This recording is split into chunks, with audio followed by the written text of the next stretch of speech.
Next ট্যুরের জন্য ticket কাটছেন কিন্তু কনফিউজ যে দিনের ফ্লাইট নেবেন নাকি রাতের। বিমান ভ্রমণকে আরামদায়ক করতে টাইমিং কিন্তু বিশাল একটা ফ্যাক্টর। চলুন 1 মিনিটে বুঝে নেওয়া যাক আপনার জন্য কোনটা সেরা।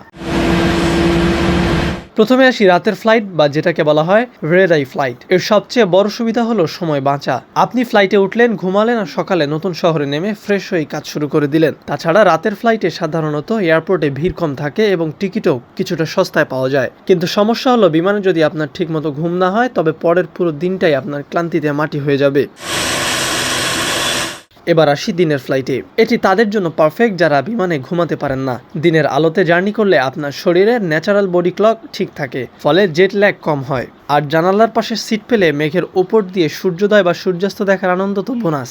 তবে অসুবিধা হলো আপনার ভ্রমণের পুরো একটা দিন শুধু জার্নি করতেই চলে যাবে। তাহলে ফাইনাল রায় কি?